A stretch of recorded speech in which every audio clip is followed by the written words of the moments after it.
Hey everyone, I'm Scott Stokely and I apologize for the echo. I'm having to multitask. It's like not 11, it's like 10 o'clock at night and I haven't worked out yet today because there's so much work to do. And this is what y'all get. So this is my tournament summary for the Texas State Disc Golf Championships. Again, everything just goes off without a hitch. Like, they've got this thing down to a science. The DGPT and the clubs they've chosen to work with, just top notch every single week in, week out. It's amazing. The staff member, everybody was like on top of things. All the spotters, all the volunteers knew exactly where they needed to be. Everyone did their job perfectly. A plus. I mean, every single tournament so far, I give everyone an A plus. Now, I want to talk about one of the stories of this tournament that comes up, which is the unusual swing where you start out west and you head out east, well, south in the east, and then you have to head back to the west coast again. And it's an unusual schedule because this is a really big country and there's a lot of driving in between. I personally, and I know I'm going to make some people mad when I say this, I like it. The reason why is, of course, you start off in the Southwest in the winter. It's cold, and that's when you need to start playing. And then, of course, you go to Texas and you play these tournaments in the spring. I mean, you got to deal with wind, spring wind. But if you don't have spring wind, you have 95 degrees and 95% humidity, and it's a nightmare. I will take like these conditions that we've had, even with the windy days, even with the cold day in Waco. Personally, I'll take this over the hot and the humidity all day. And the extra driving, I mean, it's kind of a drag, but if your job is playing disc golf for a living, like, suck it up. I mean, like, your life's good. You know, there are millions of people that would trade places with each and every one of us. So in my opinion, that little bit of driving that comes with the territory, I can live with that. In a perfect world, we can control the weather. That doesn't happen. But I think they're scheduling correctly, in my opinion. Oh boy, I said the course was great. Not a bad hole in the course. Absolutely top notch. I mean, it was hard. Like, I shot par and it was 1,005 rated. I feel like I played decent. I had 2 pretty good rounds and then I had 1 poor round, which equates to okay, and okay was like 1,005 rated. That's about the type of golf I would like to see. I don't want to shoot 10 under to be 1,010 rated. I mean, that's old-fashioned golf. No luck on these courses. There's an amazing combination of woods and open, power and finesse. I mean, generally it's a power course, 9,700 feet, but you had to have control shots. You had to stay on the fairway. You know, even the par fours, a lot of them were like 700, ish feet, 800 feet. Everyone can reach it in 2 throws. I mean, a couple 350 or 400 foot throws, you get up and down. But you had out of bounds, you had obstacles, you had ceilings. I mean, this made you play golf. Could not be any happier with the course. I mean, I give the course an absolute A. It was in immaculate condition. Everything was marked. That's the club. Just tip my hat to you guys and gals. You knocked it out of the park. Oh my God, as far as the tournament goes, spoilers, by the way. So if you're gonna watch Joe Mess tomorrow, tune off now. And before I get to this, last chance, I have a contest, I think noon Monday is when the contest is gonna have to close because I'm doing my Mount Rushmore of disc golf. It's a video I'm very proud of.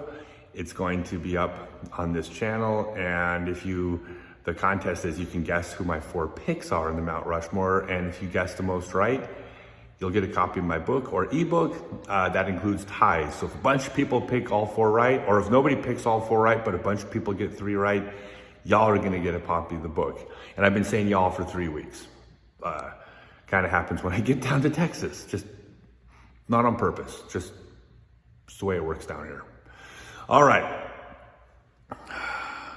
the women's field continuing to heat up. Paige comes out and steps up, says, "This is why I'm Paige Pierce." She plays absolutely fantastic out of the gate, but still has to birdie the final 4 holes to win the tournament. I believe she had a 1-stroke lead going on to 18 ahead of Kristen. Anybody could win. This was her week. But we've been mixing it up. I mean, every weekend, a different FPO is winning the tournaments. And that's exactly what's supposed to happen. It's such an exciting time. I mean, Paige, I think that Paige and Kristen and Katrina Allen are still like that little notch above, but it's the little notch above that, Paul and Ricky are above, but it doesn't mean they're winning every weekend because so many people are close. By the way, we'll include Calvin and Eagle in that group too, and Dickerson's on the cusp. I mean, but you know what I'm saying? Like, there's the top players, and there's players that are, a half a stroke around behind them, but can be made up in any tournament. Valerie Montejano is like right there, and she's only getting better every single week. Kona's finding her game. Missy Gannon had a good tournament. Lisa Faucus is off to a slower start, but she's so good. No concern whatsoever that Lisa's going to be up there. Same with Sarah Hokum. Sarah's going to be in the game. I mean, both of them were going to be winning and contending for tournaments this year. Jessica Weiss is she's about on the, she's going to break out. Like there's so many names that are just, Own. I think Own is the me version in her division, except way closer to the top than I am right now. She's an older player who's just still smashing it. She putts. Just go watch her putt. It's disgusting how good she is. That's the women's field right now. Couldn't be any more exciting. It's a drag that I don't get to watch it because I'm competing at the same time. So I don't get to be as much of a fan as I'd like to be, but I wouldn't trade this for anything. In the open field, I mean, a couple stories. One, I think, and this is a testament to just how good Paul McBeth is, that it's a story when he doesn't play well. I mean, he got off to that first round 12 under, 1086 rated, which for Paul is just it's a good round, but Paul has those rounds. But he then played not well for a couple rounds. It's a story when Paul doesn't play well because he's that damn good. He ended up finishing 8th place. That's a story when Paul finishes 8th place because he's that damn good. But I think that's a testament to how good the course is, because this isn't a luck course. I mean, everybody can get some breaks. You hit a tree, it kicks towards out of bounds, or your bad shots are out of bounds by a foot instead of in bounds by a foot. But that doesn't account for an entire bad round. It's that this course has trouble on every single hole that you could potentially get into, not just OB, but you hit early on these par 4s, a par becomes very good. On some of these holes, and the best in the world can still play a bad round or two when they don't play their game, which is that's what golf should be. A course should not be, oh, they didn't play well and they still shot 13 down. No, you don't play well out here, you're gonna feel it. Greg Barsby had a great tournament, which is awesome because he put so much work into the courses out here. I know he had something to do with the design. Super happy for Greg. Jeremy Colling had a great tournament. I'm not just going to name every name, but I don't think Jeremy gets the credit for being as good of a golfer as he is sometimes because he's such a personality and he's transitioning into other roles. But he comes out and he was in contention to win this tournament. He's in contention to win every tournament he plays, but he had a solid tournament. But the story, Calvin and Ricky, both of them played hot. Calvin got off to a hotter start. But Ricky's right there on his tail the whole time. The last round, Calvin shot a 1055 rated round, 6 under. He didn't play bad. Obviously that's not bad. That's a fantastically awesome round. But for him, he played a solid round of golf. I mean, when you look at his scores and you look at his scorecard, he didn't screw up. He didn't tank, he didn't choke. Ricky just played hot. It's what happens because there's so many good players out here. And when you have people like Paul and Ricky chasing you, by the way, same goes for Calvin. When someone else just plays pretty good, when Calvin's chasing you, Calvin will do to them what Ricky did to Calvin. That's how good these guys are.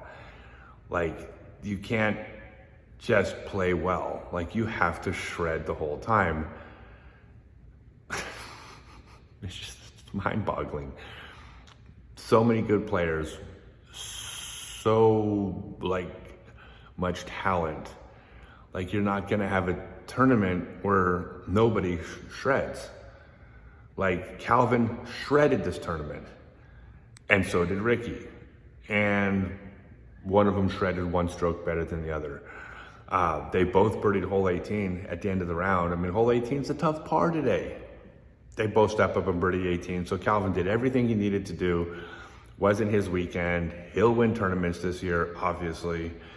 Ricky, I think it's really important because Ricky, after he switched over to dynamic, he has said he really wanted to make a statement that he was worthy of his paycheck. Like, I know he is, you know he is, we all know he is, but he needs to feel like he's worthy of it. It's kind of like everybody tells me that I deserve to be out on tour, but until I just cashed at a tournament last time, like, I wanted to show that I was worthy of being on tour.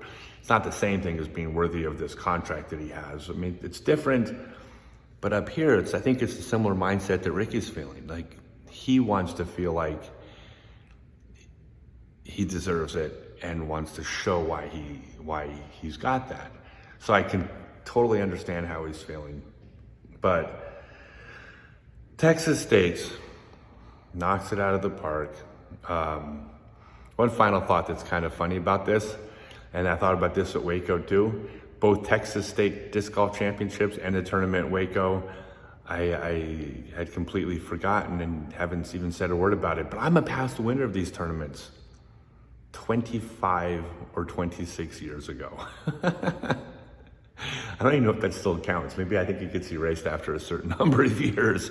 Like whatever it is, it gets, it's like when something is removed from your record, like a legal issue after 15 years or something. I don't know how it works, but I think that after like 20 years, they wipe it from the record. But I was a past champion 25 years ago, so I guess I am part of the lineage that Paul and then Ricky got to win. Actually, by the way, Ricky's now done it 6 times in a row. I did it once or maybe twice. I'm not sure. Once for sure. Anyways, all right, it is officially 10 minutes till 11 o'clock, and I got more than an hour left, hour and a half to work out. So I got to finish working out. I got to be in shape. I'm going to win the Nashville Music City Open according to my best intentions. Thanks, everyone.